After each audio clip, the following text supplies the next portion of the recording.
There are situations where every driver feels different while on the saddle, but cannot quite explain why. When we get together with our driver friends and talk about the effects of driving, there are feelings we can't quite put into words. I'm going to talk about what these psychological realities, which develop positively while driving, actually are. This way, you'll understand why you feel the way you do while driving and become more aware of yourself. Let's get started. Number 1. Improving stress balance. We all try to cope with the stress brought on by city life, today's modern world, or personal relationships or financial problems. It can be truly exhausting and sometimes even debilitating. So how does stress balance improve? While driving, our brain is affected by external stimuli, allowing us to let go of thoughts like what will happen tomorrow and focus on the road, the curves, or the traffic at that moment. Constantly receiving feedback from its surroundings, the brain is extremely busy and has to make decisions based on the situation around it. Gas, brakes, gaze. This situation allows the driver to focus on the present moment instead of their worries for the day, keeping them in a constant alert calm mode. First, the pulse rises very slightly, focus increases, and internal pressure decreases. In short, they drive in an alert but relaxed state. So when do we drivers experience this? We experience it during short 15 to 30-minute rides on familiar routes at a calm pace. If the helmet and equipment are reliable and comfortable, this effect becomes more pronounced. So, is it always like this? No. I don't want you to buy into this right away. Do you know when it doesn't work? It doesn't work during times of heavy traffic chaos, when you're sleep-deprived, in pain, or when we all sometimes fall into the trap of competitive thinking. Please don't interpret this information in a way that puts your life at risk. This is not a cure-all. Expecting miracles without regular sleep, nutrition, and basic exercise is like trying to stay dry in the rain. Number 2.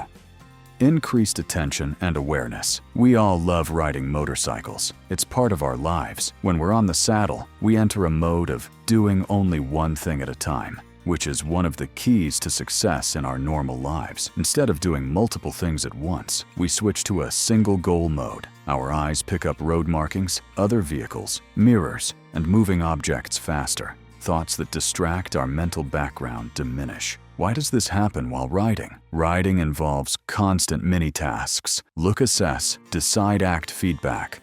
Comes every 1 to 2 seconds. This rhythm anchors attention to the present and reduces distraction. So how do we know that our attention and awareness increase while driving? Your vision seems to open up and become clearer. You start to notice small details. You realize you notice more subtle environmental changes, such as whether the road lines are straight, the brightness of the asphalt, or the direction of the wind. So when does it work? Clear speed, clear tempo, clear line of sight. If your eyes scan 3 to 5 seconds ahead and you regularly check your mirrors, increased focus comes naturally. During driving, constant phone notifications, loud music distracting your attention, being tired, hungry, or thirsty, and perhaps not maintaining the correct following distance turn your brain into a dumping ground for alerts. Your focus begins to wane. Routines, such as checking your mirrors, following the far focus line, and observing the road surface for safety while driving, are excellent exercises for increasing focus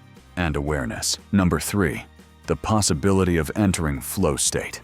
At this point, the brain lets go of the pressure to do everything perfectly and focuses solely on the task at hand. As riders, our inner voice diminishes and time stretches relatively. It's just us and the motorcycle. We feel as if we can control everything without trying to control anything. Of course, there are important reasons why this state occurs. First of all, it is very important to clarify the goal while riding and to receive instant feedback. For example, reading the turn correctly and getting immediate results from the throttle brake gaze trio locks the brain into the here and now.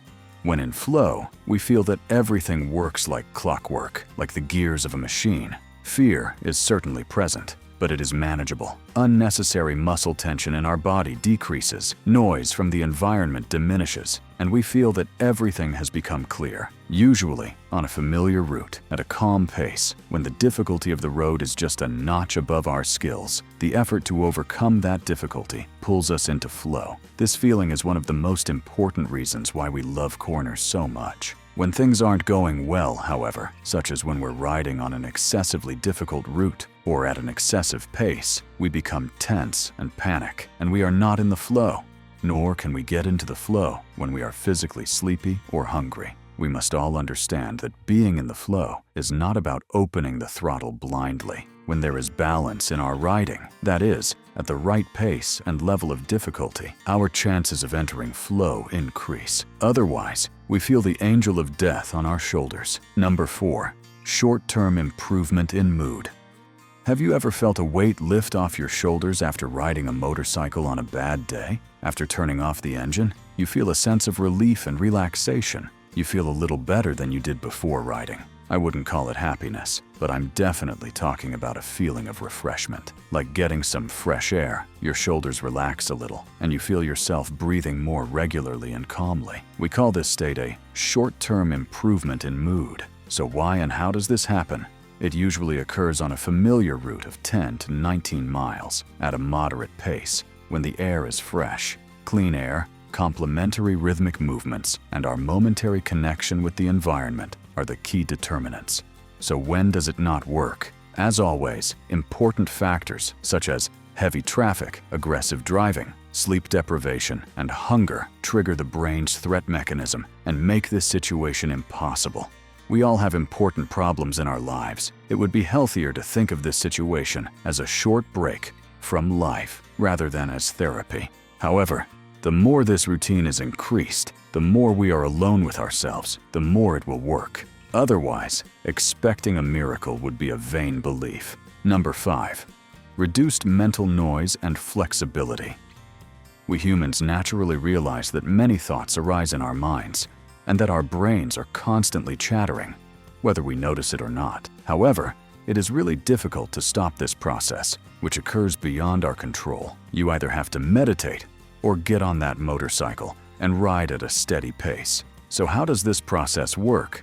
By riding at a steady pace, maintaining a clear line of sight, becoming one with the motorcycle, and smoothly applying the throttle and brakes while regularly checking the mirrors. The brain begins to stay in the present moment. The idle chatter in your brain diminishes. The voices of your unstoppable thoughts begin to fade. You stop thinking about the past or future and start focusing on the present. You achieve a calmer mind and become one with the machine.